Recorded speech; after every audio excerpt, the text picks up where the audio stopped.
इतके खतरनाक कवी आपल्या कार्यक्रमाला आलेले आहेत. दाद देणं हे कवींकडनं शिकलं पाहिजे. पण तुम्ही कवी लोकांना एवढा आदर दिला ही मोठी गोष्ट आहे. नाही तर कवी लोकांना एवढा आदर मिळत नाही. एक साहित्यिक तर म्हणतो, कवींनी कविता न लिहिणे हीच कवितेची फार मोठी सेवा आहे.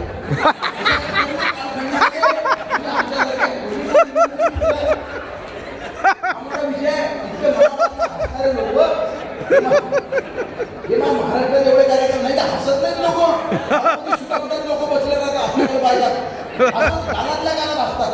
पुणे मुंबईला काही काही लोक सॉफिस्टिकेटेड एकदम आपल्याकडे आपल्या हाताने भैर पडायला येतात. आपण समाजात डबल पोटात टाकायचे आपल्याला खाण्यासारखे हसत नाही. आपल्याकडे बघत राहतात असं वाटतं प्रत्येकाने मिळवत झालेला हसत नाही.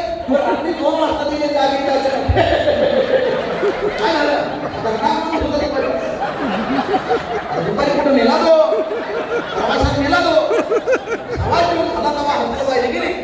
महाराष्ट्रात एवढे कार्यक्रम केले मी संपले. इतके खतरनाक हसणारे रसिक मी पहिल्यांदा बघितले. असं नाही लोक पाहिले. प्रशंसा किती वेळा केली. साऊंड खतरनाक लावायला गेली ना. काळा वाजवायचा संपाला घरी लग्न झालं का तुमचं? वा वा लग्न झालेलं आहे त्याचं चेहरा बघून मी सांगू शकतो लग्न झालेलं आहे का नाही. चेहऱ्यामध्ये लग्न झालेलं आहे. मग मला काय वाटतं लग्न झालेले हे बघा सगळे लोक लग्न झालेले लग्न झालेले लोक सहज ओळखतात. पण क्रांतिकारी लोक असतात ते एका माझ्या सोबत असली जिंदगी मागच्या इथंच कार्यक्रम झाला. एक महिला भगिनी उठल्या आतंकवादी कोणाला म्हणता तुम्ही? म्हटलं कसा आतंकवादी म्हणजे तुम्ही जर स्त्री असाल तर पुरुष आतंकवादी आहे, पुरुष असला तर स्त्री आतंकवादी आहे. कोण कुठं काय विरोध करेल सांगता येत. महिला वर्गाचा विरोध खतरनाक असताना हलक्यात घेऊन चालत नाही. महाराष्ट्रातल्या राजकीय लोकांनी महिलांना हलक्यात घेतलं होतं. मग लाडक्या बहिणींनी त्यांना दाखवून दिलं. महिला वर्ग खतरनाक काम आहे तुमचं. मी सगळ्यात जास्त घाबरतो तुम्हाला. पण तुमच्या अकाउंटला कोणी पैसे पाठवले ते तुमचे भाऊ नाही. तुमचा हक्काचा लाडका भाऊ एकच मी. तुमच्या अकाउंटला कोणी पैसे पाठवले अवले कुठं बोलतात. महिलांनी भाव केले पाहिजे. पण घरातली सगळी काम महिलांनीच केली पाहिजे. मुलगी भाव शिकली पाहिजे. भांडे धुतले पाहिजे, कपडे धुतले पाहिजे, स्वयंपाक केला केला पाहिजे. मोठ्या ग्रंथात केलेला आहे स्वयंपाक फक्त महिलांनी केला पाहिजे. महिलांना वाटतं असाच बघता पाहिजे. उशिरा बोलायला हसण्याचा विषय महिलावर असू नका तुम्ही. तुमचा भाऊ तुमच्या पाठीमागे हसू नका तुम्ही. हा अन्याय झालेला तुमच्यावर तुम्ही अभ्यास करत नाही. मराठी भाषा शिकत असताना पहिल्या पानापासून तुमच्यावर अन्याय बोला. मराठी भाषा शिकलो ना. पहिलंच पुस्तक, पहिलंच पाठ, पहिलंच वाक्य अभ्यास कर. बबनला अभ्यास करायला होतो. बबनला रमेश पाटावर बस आणि कोमल त्याला वाढ. म्हणजे घराबाला फक्त जेवायला बसलेला आहे का? पहिला वर्ष तुम्ही हसू नका. घरातल्या वस्तूंपासून तुमच्यावर अन्याय बोला. मोठमोठ्या वस्तूंना पुल्लिंगी नाव आहे, छोट्या छोट्या वस्तूंना स्त्रीलिंगी नाव आहे.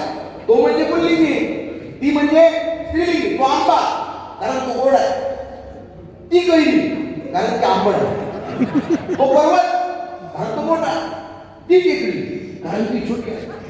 तो सागर, ती नदी, तो नाला, ती नाली, तो गाव, ती गल्ली, तो रस्ता, ती वाट, तो हंडा, ती कळशी, तो रांगण, ती घागर, तो दरवाजा, ती कुंडी, तो फळा, ती पाटी, तो खडू, ती लेखणी, तो पेन, ती रिफिल, तो माईक, ती केबल, तो टेबल, ती खुर्ची, तो कॅमेरा, ती केबल, तो हॉल, ती खोली, तो पेटारा, ती पेटी, तो गॅस, ती चूल,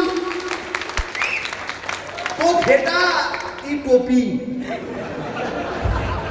खतरनाक विषय. मग हाच पती 7 जन्म भेटावा म्हणून ती फेऱ्या मारते वडाच्या झाडाला आणि तिचा नवरा शिट्ट्या मारतो तमाशाच्या भडाला.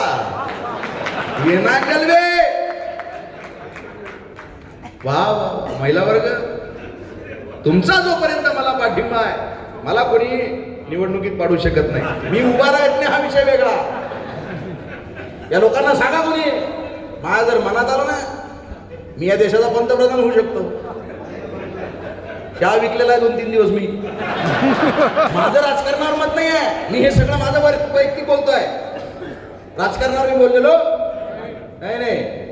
मी कशाने बोलू शकतो? आपल्या देशावर बोलू शकतो.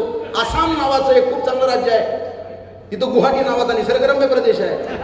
पर्सनल बोलू शकतो मी राजकारणावर बोलतोय का? राजकारणावर मी बोलत नाही.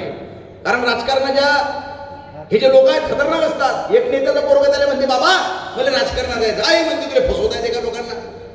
रक्तात फसवेगिरी नाही तोपर्यंत राजकारणात येता येत नाही. हे पोरगोने बाबा मी तुमचंच पोरगा होणार, काय म्हणे शांतपणा करू नको, तुला राजकारणात येता येणार नाही. चल म्हणे तुला राजकारण शिकवतो. त्याला वावरात नेते म्हणते आंब्या झाडावर चढ, ते चढते. आता म्हटलं वरनं उडी मार. वडील ना म्हणे मी लागल ना, मला काळजी करू नको म्हणे, खाली खाली मी उभा राहतो तुला पकडतो. पकड चालला म्हणे बाबा अभि म्हणे विश्वास ठेव मायावर, मी तू आबा पाव. ते पोरगो वरनं उडी मारतय. घेऊन येतात पक्षप्रमुख झाडाखालून बाजूला सरकतो. ते आदरतो नाव रडता रडता म्हणते बाबा अविश्वासात केला तुम्ही, मला पकडलं नाही. अबे म्हणे राजकारणातला हा पहिला धडा आहे ना. राजकारणात स्वतःच्या बापावर विश्वास ठेवायचा नाही. आणि मी हे जे बोलतोय का नाही, आपल्या कार्यक्रमाला जी लोक आलेली नाहीत राजकीय लोक त्यांच्याबद्दल बोलतोय.